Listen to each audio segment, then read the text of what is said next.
For most of us, when we come to Foundations on the Hill, we're really looking for that perfect hook, that way to immediately get the attention of the staff member or member of Congress to whom we've been lucky enough to get an appointment. And one of the easiest hooks, frankly, is the hook of place. So this morning we're going to have 3 folks who work in specific geographic locations talk to us about the lure of place. You'll notice that in keeping with our quiz show titles, this one's called The Dating Game. And what we're talking about is the special relationship that often exists between a funder and a place. It could be the place that the funder calls home at the present time. It could be a place that the funder once called home. It could be a place where the funder does an incredible amount of his or her business. But in any case, there's usually a geographic link to a lot of place-based, well, obviously to any place-based philanthropy. And we've decided not to be too technical about what we mean by place-based philanthropy. We know that the field has given it a fairly elaborate definition, but we're simply talking about what it means when your funding involves a specific location, whether it's a block or a community, a county, a state, or a region of the country, and why that is such an important messaging point for you and your representatives on the Hill. So this morning we're going to hear first from Barbara Harmon, who publishes the Catalog of Philanthropy for the greater DC area. Barbara will be talking about primarily individual donors and what the lure is of this catalog and why it has been so successful.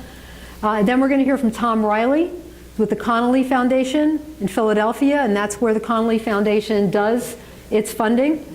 And then finally we're going to close with Jennifer Leonard, who's with the Rochester Area Community Foundation in Rochester, New York. And Jennifer's going to talk about some of the new initiatives of that community foundation and how it has worked to connect. And in all of these cases, I would say these are connections that you can make with your local policymakers, with your state policymakers, and with your federal policymakers. So we hope that this will be another helpful session as we move forward. And I have to tell you, this is my background. For 17 years, I was the executive director of foundations that were very closely linked to specific places. And there's nothing more near and dear to my heart than linking the work of a foundation and the mission of a foundation with the needs and opportunities of a special place. So welcome to this session, and Barbara, please begin. I'm going to talk today, as Joanne said, about place-based philanthropy from the perspective of the individual donor. But I'd actually like to say just a few sort of basic things about place-based philanthropy in general, in part because my view of it is that it's a really interesting combination of the big and the small. This is sort of in its platonic form anyway, in its purest form. So big because it typically requires very substantial resources to make it happen. So it has, in its not very long history, pretty much been the purview of larger private foundations, collaboratives, community foundations, representatives of 2 of which you will hear from shortly. And big, and also small, because its focus tends to be, and this is what we're here to talk about today, localized, community, neighborhood, or manageable region or regions in its focus. So big on the one hand and small on the other. So let me say a few words about big. The concept of place-based philanthropy is that funders really work from the bottom up. They don't enter a place and tell it what they think it needs. Their research involves substantial and often lengthy engagement with a community in a way that allows that community's complex needs to emerge from the bottom up. And this requires community organizing, research, staff support to train program officers to work in a way that's different from what they historically do. And of course, it requires time.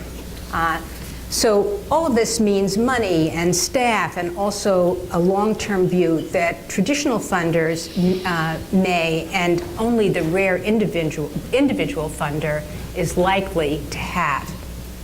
At the same time, at the heart of place-based philanthropy lie several concepts that depend on the idea of small. and that interest me as someone who works with individual givers and smaller family foundations through the Catalog for Philanthropy. You're seeing pictures from the catalog up on the screen here. So here are the concepts. Number one, community matters. The place where I live or where I am connected makes a difference to me, and I want to be part of making it better. These, by the way, are not rocket science concepts. Two, understanding community need matters. I want to know, and I am in a better position to learn about my community's needs because I live here and because manageable spaces are more manageable. Three, concentrating one's giving on a place can have significant influence on that place.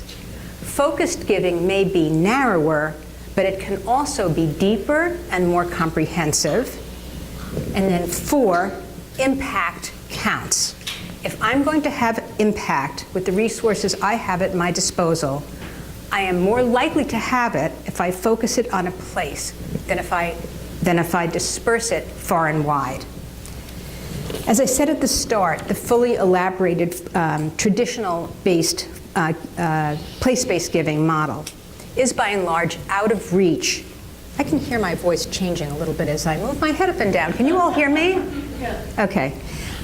Is by and large out of reach for individual donors and small family foundations because of the resources and the staff time that it takes.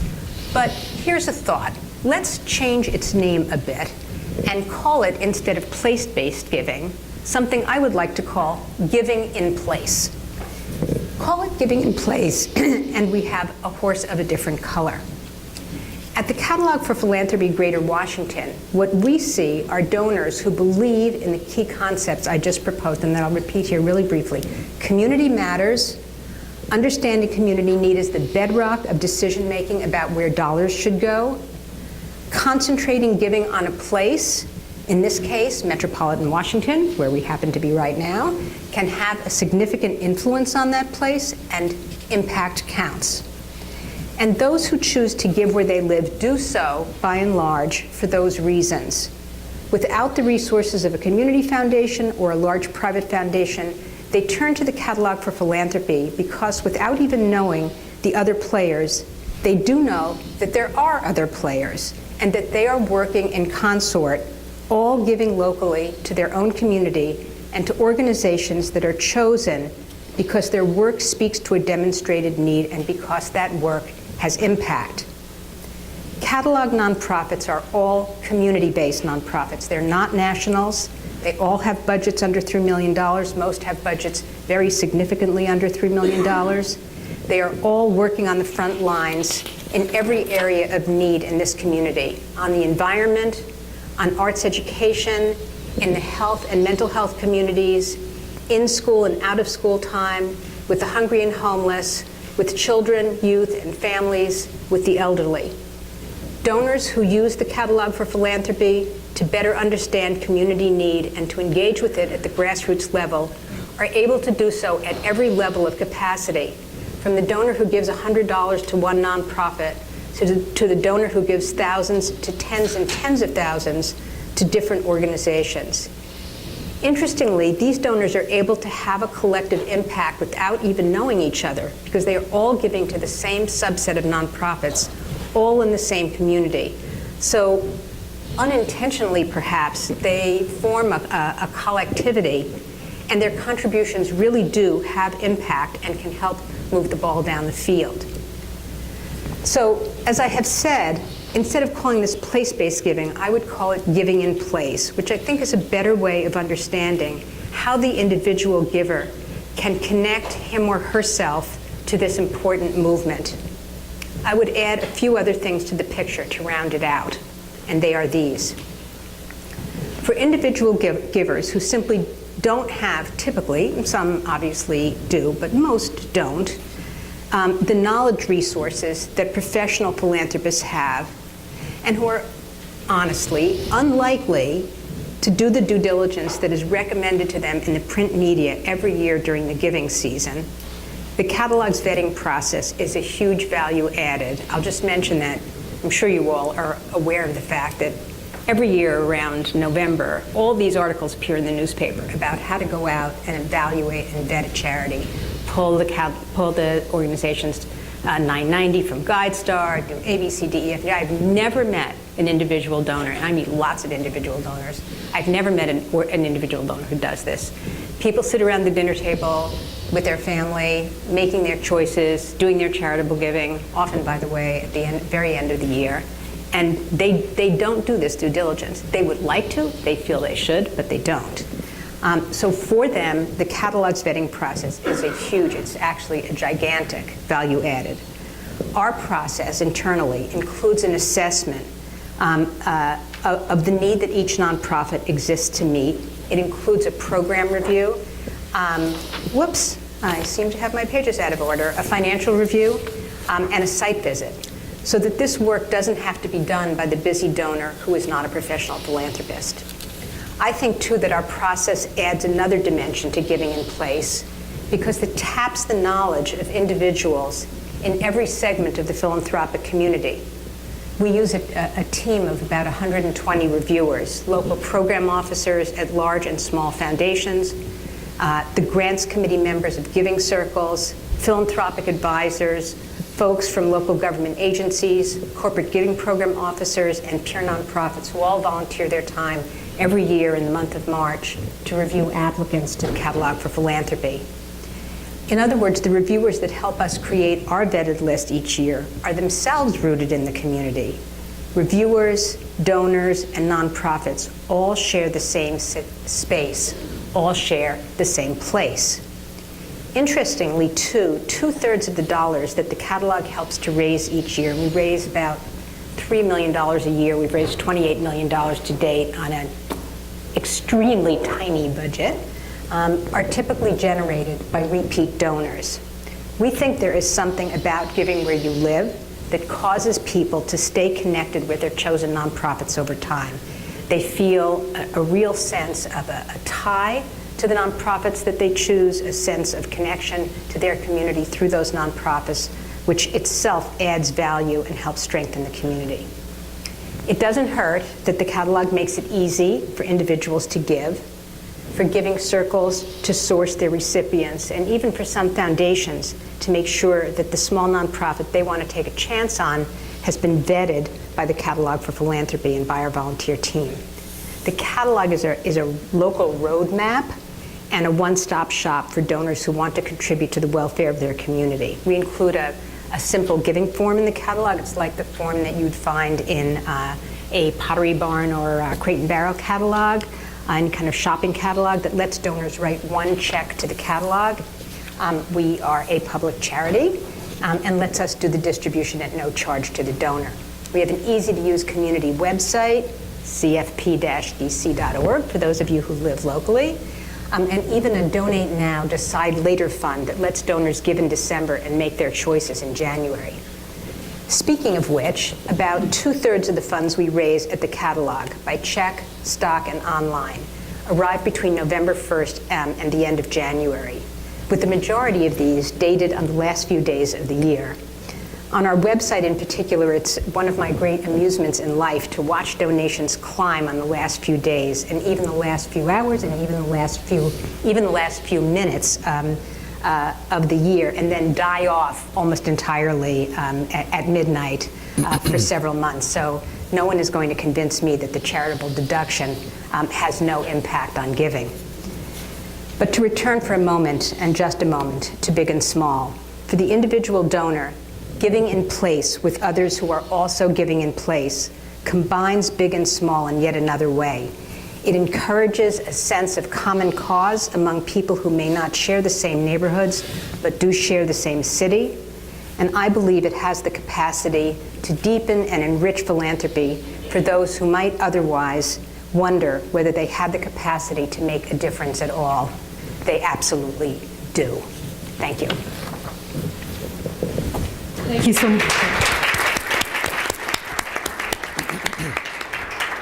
Thank you so much, Barbara. And there are copies of the catalog out on our resource table in the lobby area where you registered. I know Barbara brought quite a few with her, so if you're interested in what this looks like, I mean, you can see that visually, it's, well, not this slide, but you did see that visually it's quite beautiful, and we're quite impressed with Barbara's work in this area, and I know that there are a few folks in this room that are devoted catalog users and givers, so thank you again. So Tom Riley, who's going to talk about private foundation linked to a specific place. Hi, I'm Tom Riley. I want to talk a little bit about our foundation experience and some maybe 3 or so tips or learnings that we've had about why it's important for faith-based foundations and donors to engage with legislators and how might do so constructively. I also have 3 examples afterwards. I am on the fly going to be changing some of the names in the examples, not so much to protect the innocent, but because I noticed that one of the people here in the audience is one of the examples, and I don't want her to be mad at me. So I'll be a little unspecific about that. The Conley Foundation is 60 years old. It's the 60th anniversary this year. It was founded by John and Josephine Connolly in Philadelphia with the mission of improving the quality of life in the Philadelphia area with a focus on education and Catholic activities. Over the years, there was some chafing by people saying the geographic constraint was too limiting. Now people are very grateful for having that because it allows you to focus in a long and deep way on one specific area. I came up to the foundation 2 years ago. My career had been here in DC. I had worked on the Hill, I had worked in the administration, I had worked at the Philanthropy Roundtable. And 2 years ago came up to the foundation. I would like to say that they brought me up because they were dazzled by my resume or achievements, but I got the job the old-fashioned way. The donors were my grandparents. So I think I'm the only 50-year-old man I know who goes into work every day with his mom and has a portrait of his grandmother above his desk. But you know, we have a really good time, and one of the things that we've tried to do is to try to challenge what we had been doing in the past and see if there are ways that we could be more effective in the future. And it had always been an extremely publicity-averse foundation, very focused just on working intimately with donors. And over 60 years, you can develop very, very lasting, multi-generational relationships with your grantees. But you know, we, like most people, like a lot of foundations and donors, you get frustrated when you see trends that seem to be outside of your control or purview that are having a strong effect either on your grantees or on your community. And so we've been trying over the last couple of years to make an effort to engage with the people who can affect a lot of those outside trends, and that's legislators and influencers.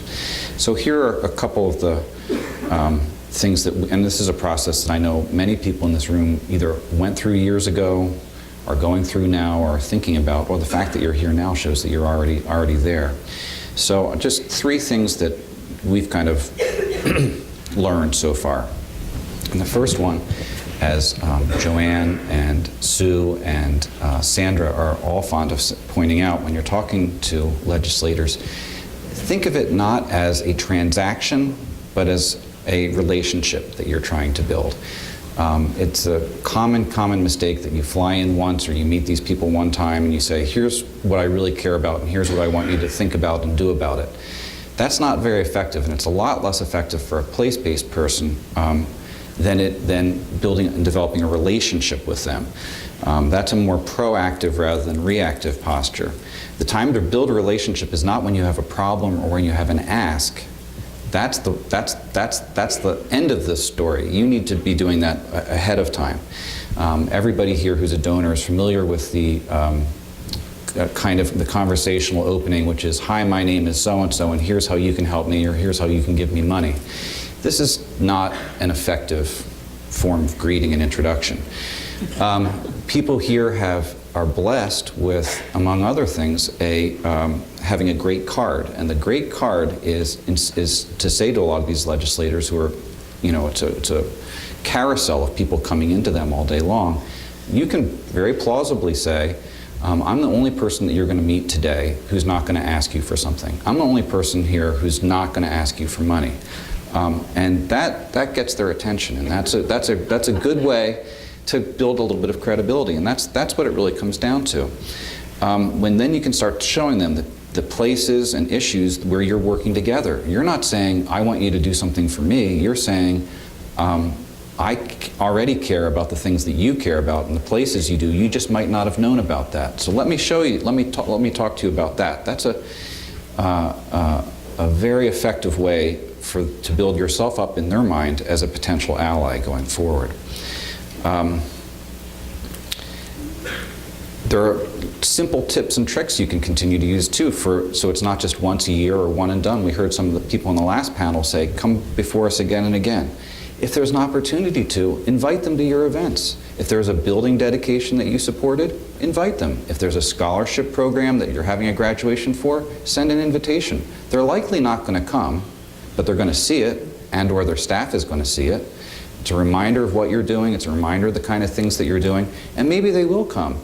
That's a great way to build a relationship, and it's also not transactional, it's ongoing. Then when you do need them and you come to them for something, when it is an emergency, you're a trusted person, you're a voice that they know, and they know why you care about it rather than that it's something like everybody else they see all day that's self-interested. This is a good place to mention too, this, people are often, or should be concerned about the gray line, about lobbying and what we're allowed to talk about and what we're not allowed to talk about. As everybody knows, we're not supposed to be talking about specific legislation and candidates so much as talking about education areas. Place-based donors have a great opportunity there to have, as part of these ongoing relationships, then you really avoid that whole gray area. Yeah, of course, the senator or the congressman or the mayor or whomever is talking to the person from this foundation. They do all the time about these issues of ongoing concern. Having those kind of deeper and broader relationships with them is a great way to avoid even the appearance of a problem. I shake my head sometimes when I hear people, kind of joke or wink about, like, oh, well, I'm not going to talk about this specific legislation because that would be, inappropriate or unethical. Don't even flirt with the boundaries or the borders. You don't have to think about not just we have a good we do a lot of good things here in this sector. And so instead of just thinking about not killing the goose that lays the golden egg, remember that what we really need to do is a lot of care and feeding of that goose. So the second kind of learning that we had is that local can really mean local. That's worth bringing back to the staffers and the members that you talk to. It's where you live and it's where they live. That's a great leg up from a lot of the other people they talk to all day.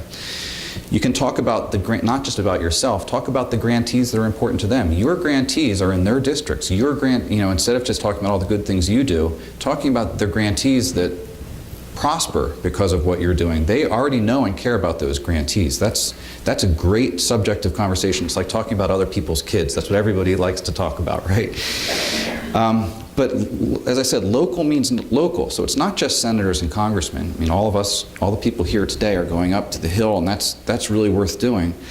But for place-based givers, local leaders can sometimes be even more important. And it's really worth kind of pulling farther on that thread than I think a lot of people do. Mayors obviously are important, but so are city council. And again, city council people tend not to think about the foundation community that much, and the foundation community doesn't often think about them, but they know block by block, street by street, and that's intimately important to them.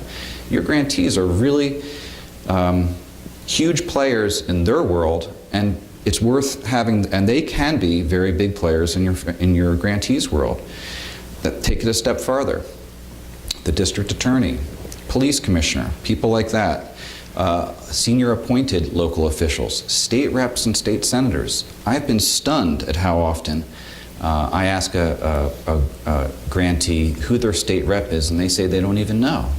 This is a relationship that you can help make for them or help burnish. There was one school I was talking to last year, and I asked them that question. They didn't know the answer. It turns out that their state rep is the chairman of the state budget committee and a graduate of the school.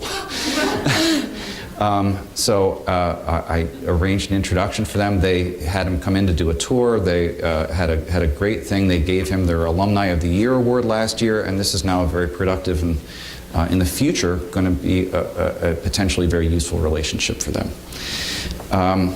Again, if you want to dial down the granularity even farther, which is worth doing, township boards. Well, that's really local. It is really local, but that's where your grantees live. I heard a case just recently about somebody who went to a grantee and they had were able to get talk to some township planning board people and get zoning approval for a grantee. It's not because they leaned on them, the donor. It's because they had so much credibility with the planning and township board that they knew that it wasn't self-interested, that it was something that was for the good of the community. Third thing, make it part of your job. Government outreach, everybody here is doing it as part of it. Can anybody raise their hand, anybody here who's not expensing this trip? Okay, I didn't think so. Because it's part of the job. But it's not just part of the job at FOTH or this week or Philanthropy Week. It's throughout the year. This is an important part of people's jobs, and you can make it that way. Have regular meetings on where are we with these different congressmen, where are we with these state reps. Have there been changes on those staffs or committees? What do we need? Okay, if there happen, what do we need to do to get in front of them? It's not just a one and done. It's an ongoing process.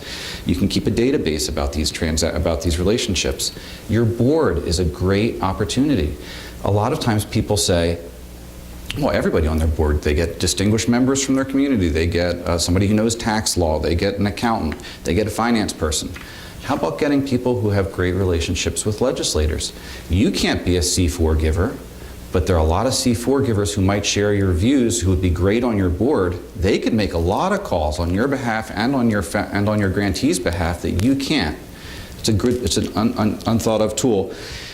But you have to keep at it too. A lot of people say, oh, well, I'm not really a networker. That's not really why I got into this. It's part of the job. That's like, you can't say, you know, I'm not really into accounting, so I'm not going to file a 990 this year. Or, gosh, you know, I'm not good at math, so we're just not going to have a budget. This is part of the job too, and should be approached as part of the job. Now, 3 quick examples. Sort of a Goldilocks thing. One that's too hot, one that was too cold, and one that I think was just right. There is a guy in our community who is kind of a private donor, but a very, very wealthy donor who cares about education. He's giving to scholarships, giving to teacher enrichment, and got in his head a great enthusiasm for an education reform idea a few years ago. It was pretty late in the legislative cycle, wasn't something that he had any experience with or knowledge of, put a ton of money in really quickly. Really wanted to get this done. This is a results-oriented person. Went through the state legislature, you know, the guidebook, dialed himself for meetings, went to all the people on the relevant committees at the last minute, wrote checks from him and his wife, max contributions, got everybody he knew to call in to, you know, for a last-minute legislative push on this. It failed. It failed because he tried to do everything. Hello, my name is, here's a check, will you do this? And that's not how you get things done. That was a very important learning for that place-based donor. A second one, you know, I think people here might be familiar with the idea of foundationitis. Foundationitis is a syndrome where we all love our programs. We all love the things that we do. But sometimes we love them so much that we kind of look inward. We go, oh my gosh, our program's so great, it's so terrific, and you spend all your time thinking about how great and wonderful your program is and burnishing it and making it just perfect, and you forget about the wider world.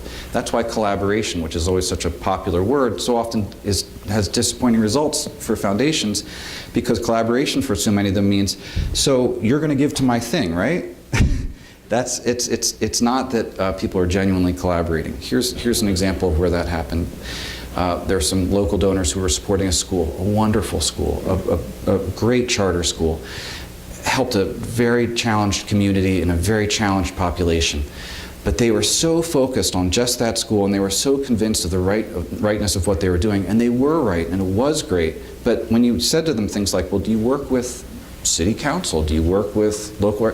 They said, well, we don't really need to, because we're the funders, and we can fund the thing ourselves, and so we're in pretty good shape here, and that we stay above the fray. Well, you can stay above the fray all you want, but the fray has much longer tentacles than you expect, and it can pull you right down.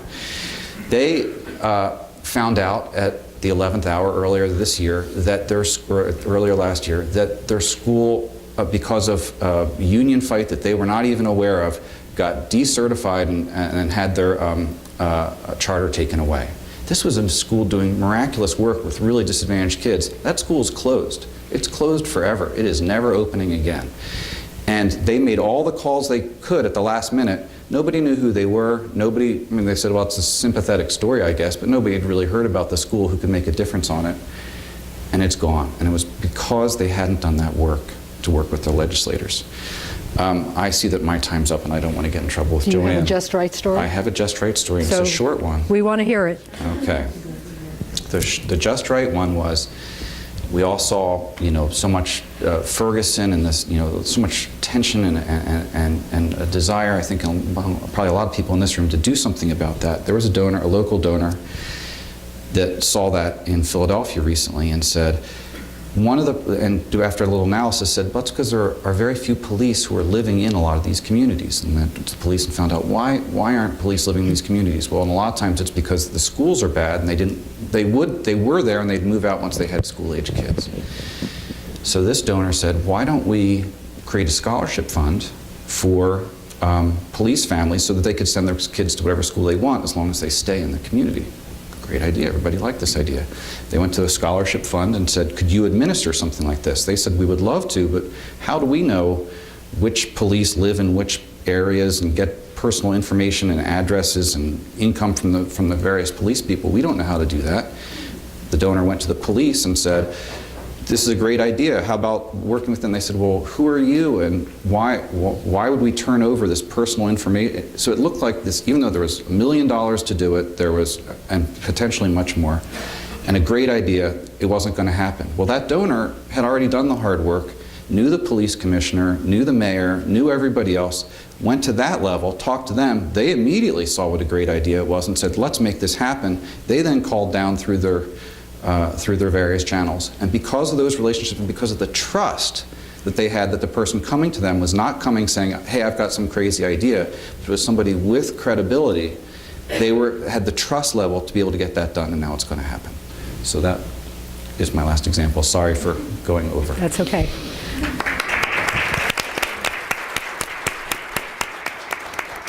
So I thank you, Tom, very much. And I want to say something about staying above the fray. I think for many of us who've worked in foundations, we know that very often our boards, especially if they're family boards, do worry about getting involved in public policy. Not only the very quick questions about is this legal or is it not legal, but also is it wise? What are the pitfalls? So I'm going to plug yet another publication. Out on the resource table is the Philanthropy Roundtable's new guidebook on philanthropy and public policy. And it traces achievements in public policy since the 19th century, right up to the Detroit crisis. I encourage you to pick up a copy. There were still some out there when I last looked. It's also available on our website. Every one of those stories has kind of pro-con lessons that I think you can learn a lot from. So, and if you need more copies for any reason, you want to give them to your board, just try to see me afterwards and give me a card and a little information about how many copies. We'll try to make that happen. And now I want to turn to Jennifer Leonard, who is the president and CEO of the Rochester Area Community Foundation in upstate New York. I have to say that at least one more time. And Jennifer's going to talk about a fairly sophisticated program of public policy involvement and her experiences at the Community Foundation. So Jennifer. Thank you very much, Joanne, and good morning, everybody. Can you hear me? Great. Speak up, Jennifer. Thanks, Rob.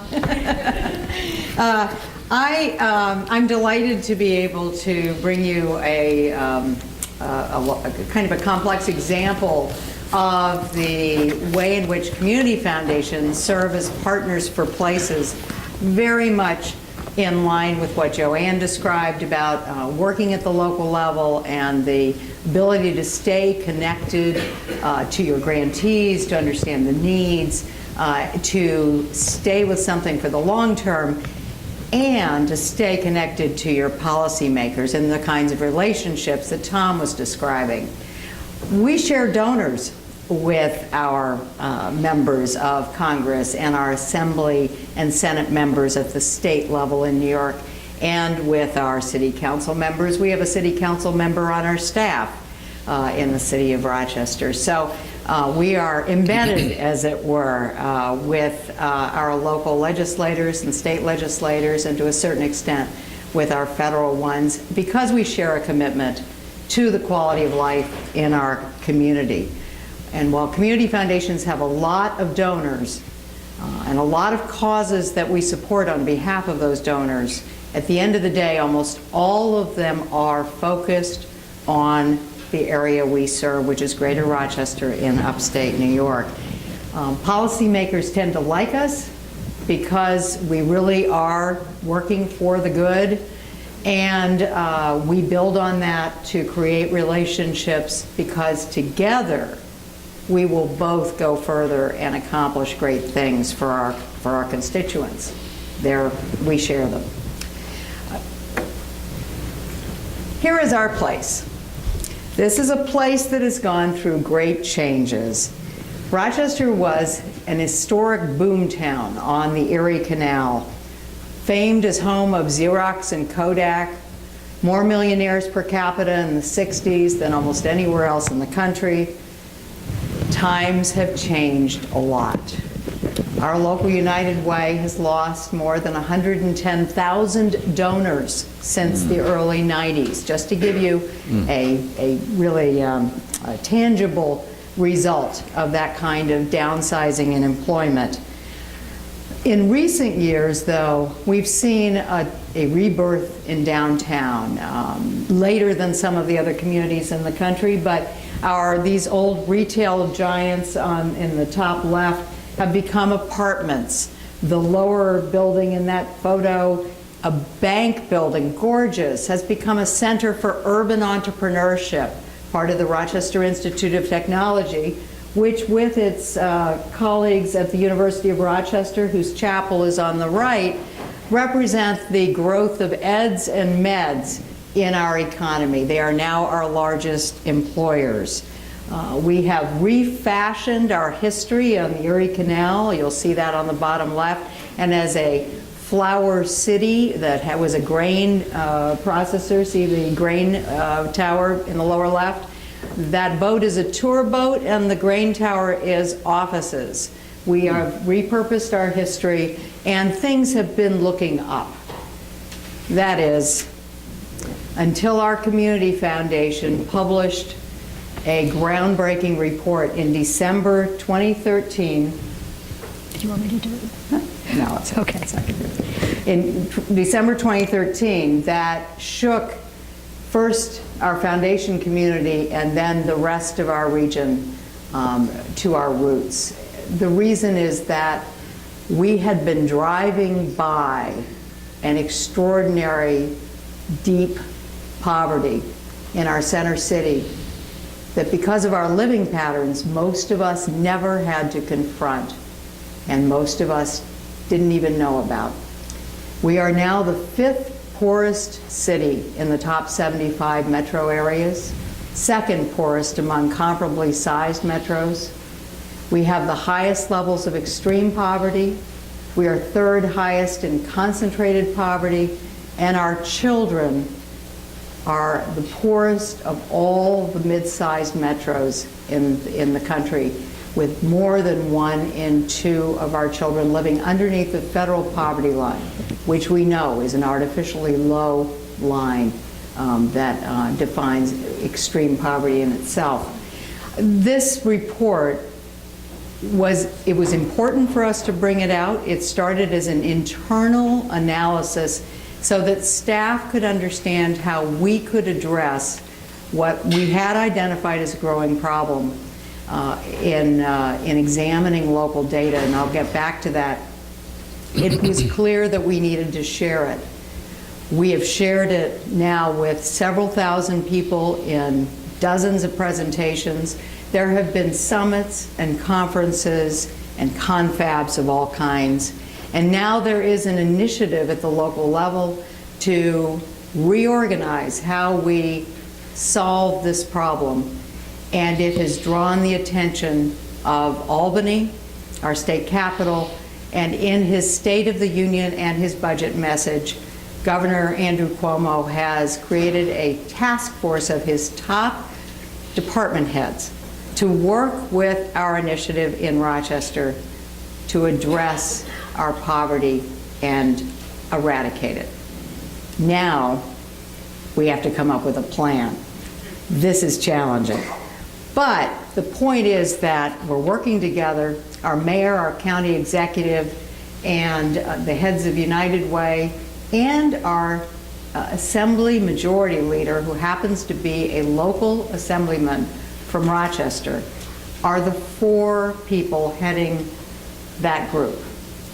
And that kind of embedded leadership is part of what I'd like to talk about, which is how are we addressing poverty now, and how will we work together to address it going forward.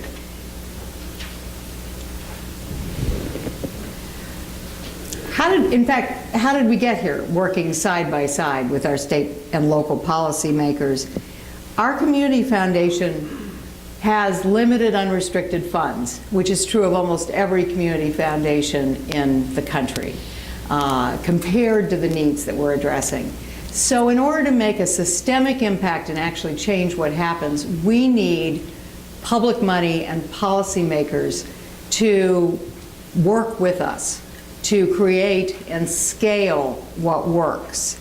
And leveraging dollars through policy change is something we started way back when we were working on early childhood education, which we've worked on for 25 years. We invited the deputy head of social services to sit on our committee to work on comprehensive solutions to making higher quality child care in Rochester. She recognized with the group that we needed incentives for child care centers to go through the challenging effort of becoming nationally accredited. She had control of the child care subsidy line in the county budget. So they added a sweetener, an extra 15% payment to child care centers that receive subsidies if they were nationally accredited. That helped the parents who wanted their children to go to these centers, and it helped the centers to be able to afford directors of education and the kinds of high-quality supports that are in the accreditation requirements. Everybody gained. It was a terrific incentive, and it was the first act of advocacy that our foundation engaged in. Today, we work closely with local and state elected officials. Our staff, in some cases, are confidants to major local officials. We have a friendly relationship with our members of Congress. And together with both the public officials and the community partners, we try to make a big difference. I'll just give you 6 current ways that we're working in this and that in which we are working with local and state officials. First, we document and measure local trends. These statistics are used to help inform both the public at large and our public officials.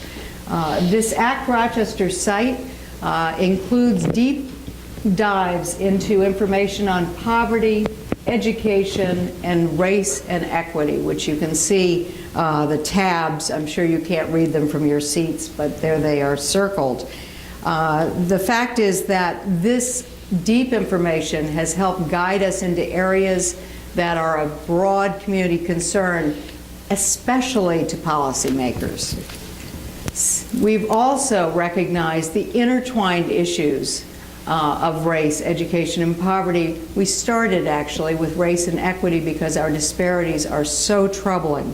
We've started conversations and discussions, held a major museum exhibit, and this week our courts and jails and police are working together on a MacArthur application, some of you may be too, on safety and justice, on disproportionate jailing and inequitable incarceration those people first work together in our racial discussions. We're working on boosting academic outcomes, and I chair the local collective impact Cradle to Career initiative called Rock the Future. That includes our mayor, our school superintendent, and again, the assembly majority leader, who has also created a policy arm for that group that has determined the 5 top issues that are agreed upon by all the people working with children's outcomes in Rochester that we are bringing to Albany this year.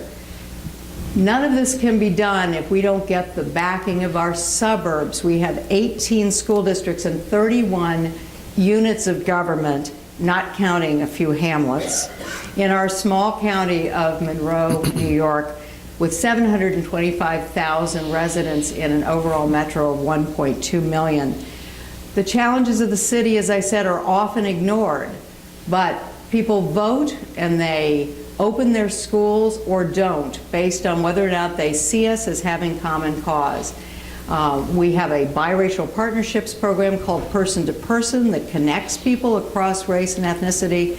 More recently, we've started suburban conversations in homes where neighbors, town officials, school district officials, and our mayor of Rochester meet to talk about what we have in common around affordable housing needs, around schooling children both in the city and in the suburbs, because the concentration of poverty in the city is a time bomb for our schools' results.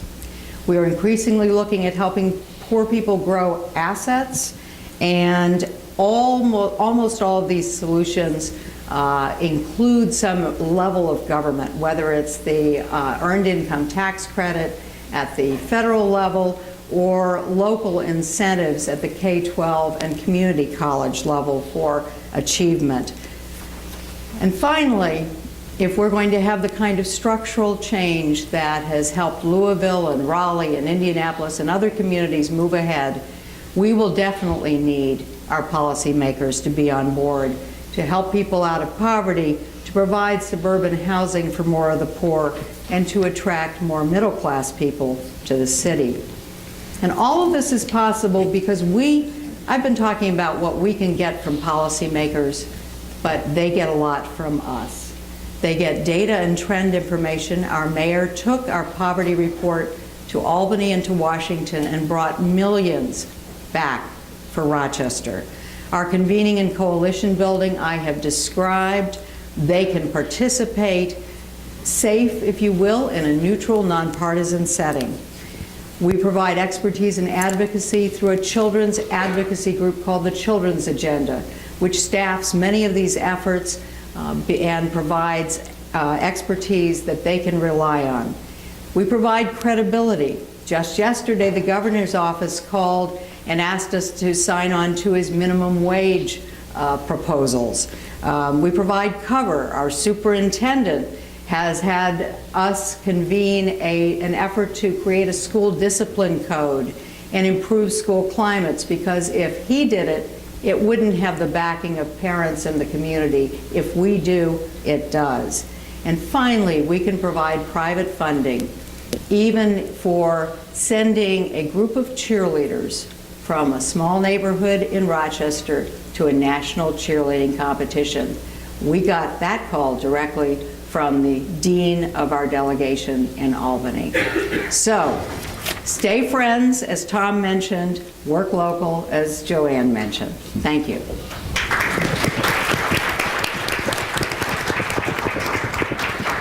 Well, thank you, Jennifer. I think, we've heard a series of great messages from Barbara, who works primarily with individual donors and small family foundations, from Tom, who we now goes to work every day with his mother at a medium-sized family foundation in a large city, however, and Jennifer, who's a very large community foundation, but in, how do you define it? Not second-tier city, I wouldn't call it that, but mid-sized city. So it's quite a blend, and I think some of the messages have been pretty consistent. Be a source of information, make introductions, and convene. Convene, convene, convene. It's one of your greatest assets as a grant maker. You don't need me to tell you that. I know you've heard it before, but sometimes we don't use it. I can tell you a specific instance in which it was used successfully, and I want to recognize Sandra Swirsky in the back of the room who was part of this. But my home is Ithaca, New York, and Tompkins County is a kind of an oasis in upstate New York. It's usually got a fairly low unemployment rate. It also is very politically unaligned with most of upstate. It tends to find its alignment with downstate more, so I think that tells you what you need to know.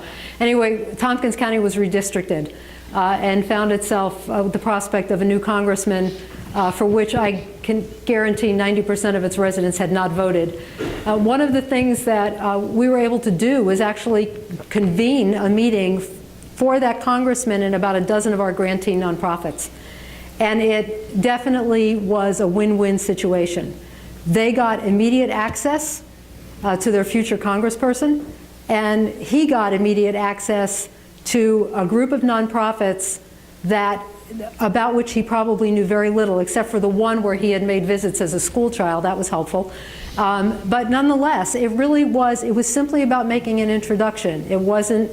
There was really, the only agenda was how important the charitable deduction is, but what the more important part about that meeting was being able to have people at the table face to face who probably would not have done that on their own. And so I just talk about the convening function as much as any other.